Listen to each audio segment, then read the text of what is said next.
Mariana Cordier. Welcome to Montgomery Week in Review. Montgomery County Public Schools is beginning a study of school attendance boundaries and what changes to these boundaries might mean to the county, its neighborhoods, and its schools. Jane DeWinter, who comments on school issues for the show, will explain. The Faith Community Advisory Council works with religious entities in Montgomery County to support their activities, ease their experience with county government, coordinate activities with refugees, and respond to hate incidents in the county. The Reverend Mansfield Kaseman, Faith Community Advisor to the County Executive, has the story. The July issue of the Beacon newspaper has stories about the local community in addition to financial and health news. Stuart Rosenthal, the editor and publisher of the monthly, will report on the recent issue. Rotary International is a presence throughout the world that also has each local chapter working to better the lives of the people nearby. The former district governor, Greg Wims, will review some of that Rotary local and international experience. Jane, thank you for coming on the show. Oh, thank you for having me. That's a big deal, school boundaries. What does that mean? What is the study really about? Right. What are we talking about? It's a very, very wide-reaching study that is to really look at the articulation patterns, where the boundaries are drawn, and where special centers like magnets, gifted and talented, special ed centers are, and basically look at is the current state of each of these individual things helping or hindering to promote board policies such as equity, demographic balance, having a good education for everybody. So it's very wide-reaching. It's covering a lot of things, and there's a lot of components in terms of community input. And this has all come out of actually the student board member, isn't it? Yes. Tell us a little bit about that. Right. Well, so the board has a policy on long-range planning, and they did major revisions to it last summer that were basically to introduce the idea that equity of facilities and also just facility decisions should also be looked at with an eye towards, are they impacting equitable allocation of resources, so introducing that. And so that was a big discussion, and that went on in the fall, and the board adopted a new policy. Well, the student member of the board who started in this winter was like, okay, well, now we really need to go further and look at what's out there. What do we actually have? So this is really doing something that's really kind of a state of the county. And it's moving pretty fast, isn't it? It is moving pretty fast. Is the idea that we're going to reallocate resources to places that are underserved, or are you going to move people? Are we going back to busing kinds of things? I think that's all TBD. I think that I don't hear people, there's no official talk of busing, but that is certainly, if you really, really want to do something, to make every single school, the same, exactly the same demographic profile, well, obviously you'd have to, but I don't know that people are doing there. I'm thinking at the first glance, they're going to want to identify sort of low-hanging fruit. I know that a lot of boundary, where the boundaries are drawn, those kind of sometimes come up piecemeal as new developments come. And so, things change. Right, things change. I appreciate your explanation, because I know there's a lot of anxiety, and some Right. are jumping to conclusions that aren't merited. Right. Well, yes, exactly. People are jumping to conclusions, and as anything, when people feel like maybe their property values are going to be affected, or where their own children are going to go to school is going to be affected, and housing decisions they made.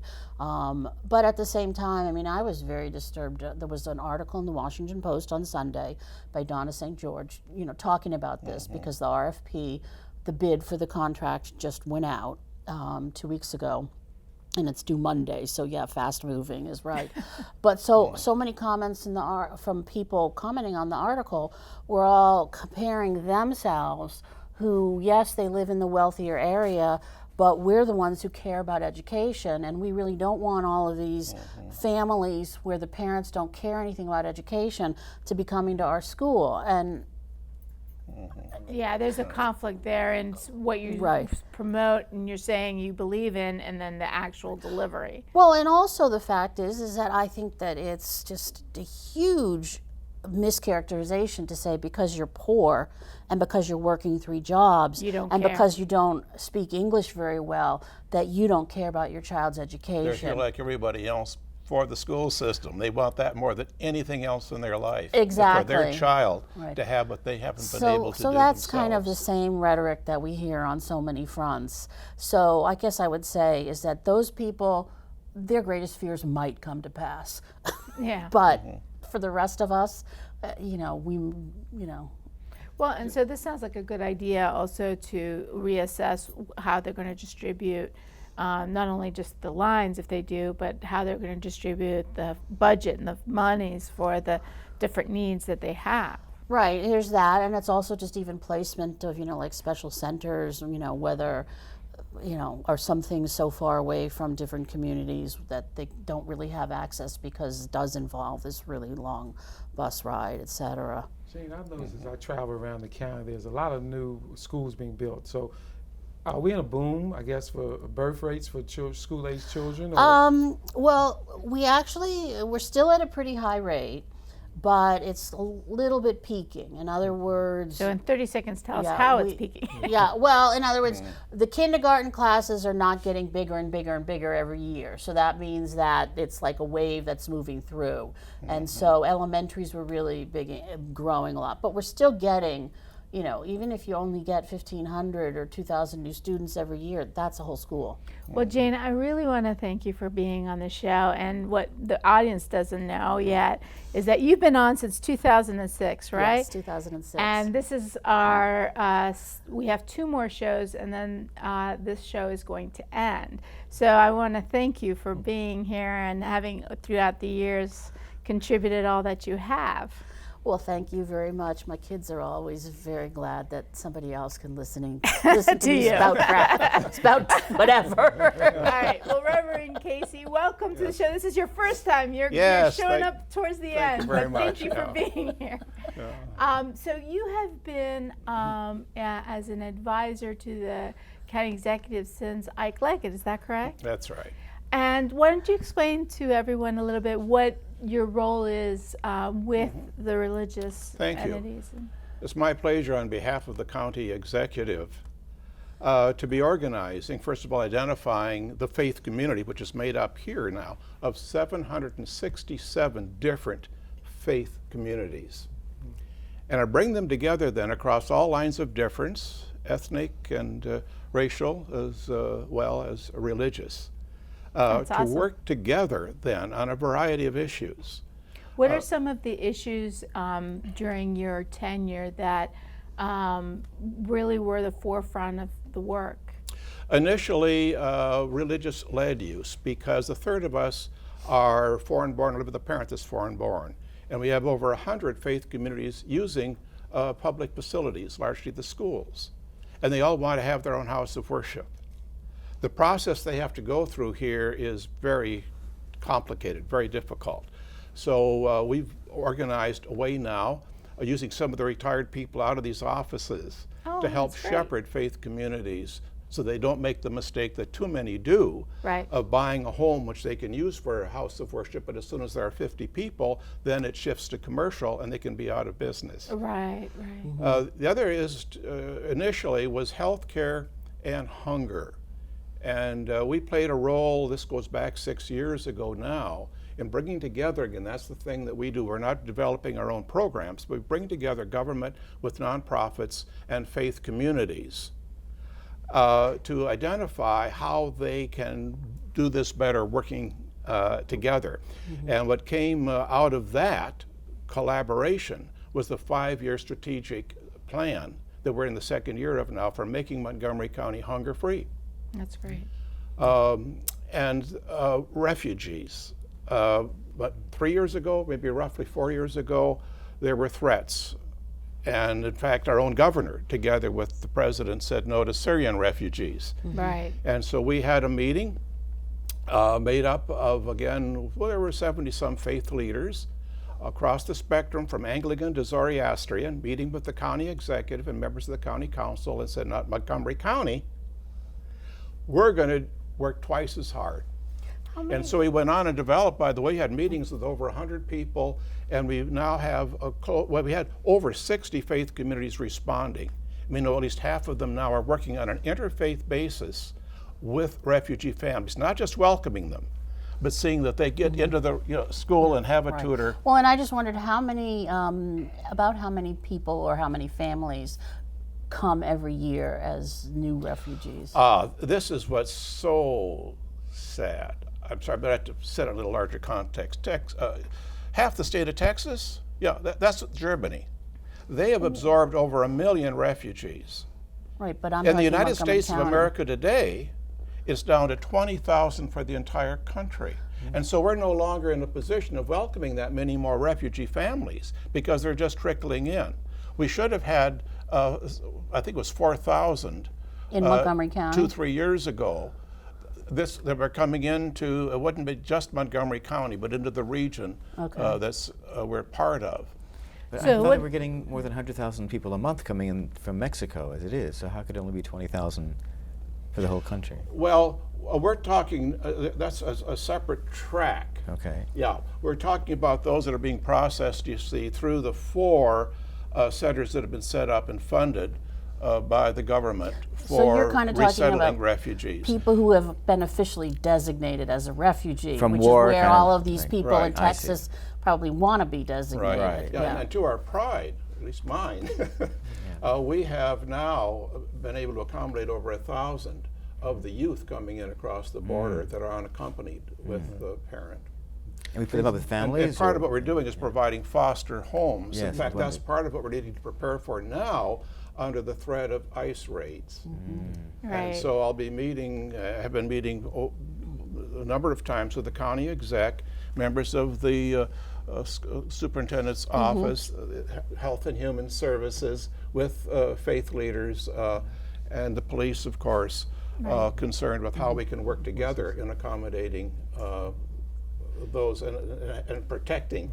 Casey, I wanted to move to something else. I know time is Wait, short. yeah, we're out of time, we're out of but time now, we'll come okay. back to it. But thank you so much for coming on the show and all the work that you're doing and helping all these religious groups. Thank you so much. So pleasure. we have to take a break, and we'll be right back. What are those things?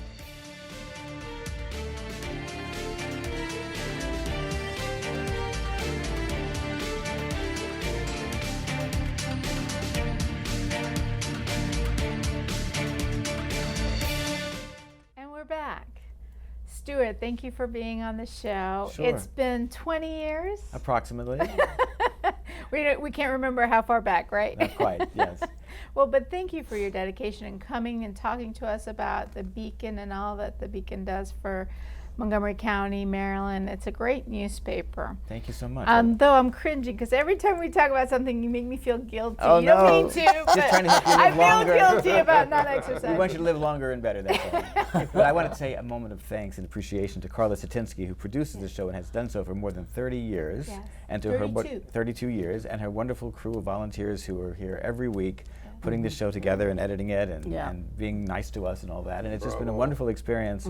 I never imagined when she called me 20 years ago and said, would you be on my show, that I would be here today still once a month on the show. It's been wonderful. Well, it's the same for me. I've been at it, I think, since 2004 or 5, and when I came on, it was Carla and Lena Barnes doing the Yes, production. right. So. I'm going to miss this. And the very much. crew, they're all here. You don't see them, but they're great. They're all volunteers. But so, what about the Beacon? What do you want to tell me about? Well, our cover story, people will notice, is about Carol Burnett. And you know, Carol Burnett, she's now 86. I was going to say, she's still And alive. she is not only still alive, she is traveling the country, doing a road show, taking her Q&A with the audience, that famous thing she used to do at the beginning of her television show every week, and doing it around the country. So she's coming to Strathmore, and she'll wow. be answering questions from the audience for an hour and a half, something like that. It's going to be a very nice, wonderful thing. We did a nice story about her. We got to interview her, which is exciting for us, and that was. She's we don't, awesome. Yeah, we don't. I used to watch her every day after school, Yeah. and I always found her so funny, and the humor was so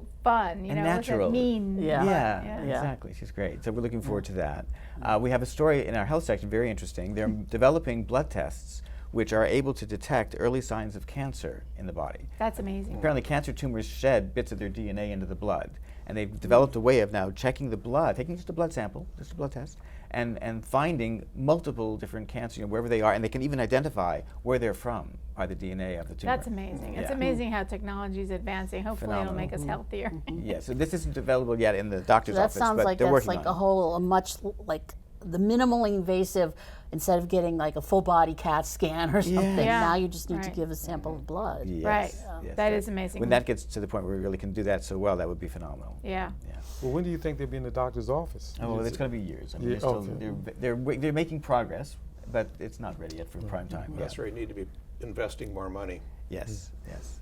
And we have our quarterly housing and home care section in this issue of the Beacon. We have a story about making your strategy for retirement in terms of your housing.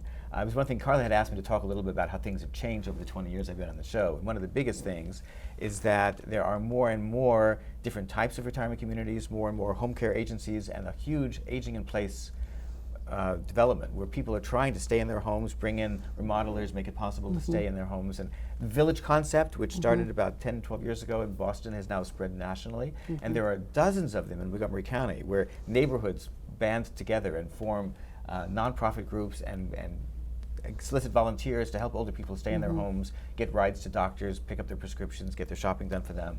So a lot of changes have happened in that. So our housing section talks about some of those things, as well as how to conduct an estate sale and what the tax consequences might be of selling some of your valuables. Yeah. So a lot of interesting things there. Yeah. The taxes is what kills everybody. Well, it's a percentage of what you make, but Right. you know, there are a lot of things we get for our taxes. I should put that out Yeah, there. no, Yes. I know. It's, Yeah. There's always Yeah. that little bit of reluctance of Yeah. paying. Right. So we have a money story on how to make a little bit of extra cash on the side. The hustle has become such a big thing for people to use the internet to try to find work, gig economy. Yeah. There's a huge number of things you can do nowadays. Not only can you you can start you can cook and invite people over for a grand dinner, and you can charge $80 a person, $100 a person for a grand meal, and advertise it online and get people you don't know coming in. You can also teach cooking at home. You can walk dogs. You can teach go do people's hair. I mean, there's many different things you can do nowadays, and their websites, sidehustle.com is one of them, that lists all the different possibilities and how you get on board, and you just pay a small commission for whatever they do for you. That's awesome. Wow. That's awesome. Anything about travel? Oh, traveling with grandchildren. We have a road trip on how to fun places to go, not far, within 2-3 hours of the area to go with your grandkids. And of course, number one is Hershey Park, and that's very popular for the young ones. But we also have Nemacolin Woods, which has got something for everybody. That's in Pennsylvania, and much more sophisticated kind of crowd. And Myrtle Beach, South Carolina. So we talk about What all about those. the ag reserves? Oh, in the county itself. We should talk about. You can take a vacation in the ag reserve. How do you do that? Oh, it's very easy. Tell me. Just go out Route 28. Yeah, Well, what do no, you- but what do to you- like to Lewis can you- Market, to camp. He's talking All right. about So we've run out of time, but that's an idea for future issues. All right, good. Thank you, Kate. So thank you for being on the show always and the great stories you bring. Thank you. So Greg, the Rotary, so many exciting things you guys do nationally, internationally. I know I interrupted you. You had a question that you wanted to ask Well- Reverend Casey, so I'll give you a chance now. Well, What is thank it- you. And I actually wanted to start off though by saying I think I've been on this show for about 30 years with Colin. Yeah? Because I remember I was NAACP president Wow. That's back awesome. 96, 98. And you said 32. So welcome. I mean, congratulations to Colin. And I'm glad to be here. Now for Well, Casey. and I'll stop you there, and I have to acknowledge, thank you for coming on the show and your different capacities as NAACP president, as Rotary, because that's great, all the information that you bring and share with the audience. And that was what's so great about the show, and so sad it's ending. And but thank you so much for all those years, because it is hard for the audience to know, for folks to take off from work in the middle of the day and come and do the taping for the show. But So that's thank you. Greg Wims. I Yeah. tell you. Yeah. Knowing his family, they expect nothing less. Well, thank you, Casey. And what I wanted to say about the Rotary, getting back, is it feeds into what Stuart, Jane, and what the Casey was saying. We're a 100% volunteer organization. Internationally, we have 1.2 million members, but here in Montgomery County, there are 145 members. And what we do is we do community service. And so we're talking about worship, and when there's incidents like with New Zealand, the shooting there at the synagogue in Pittsburgh, we actually will go and meet with some of the community leaders to see what we can do.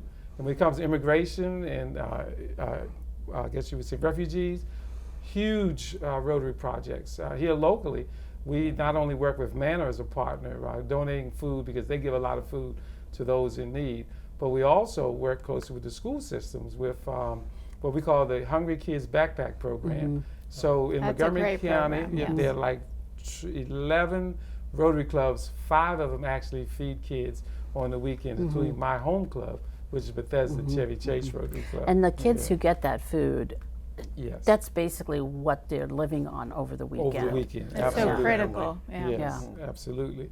One of the things that I'm proud for, you mentioned that I'm the past district governor.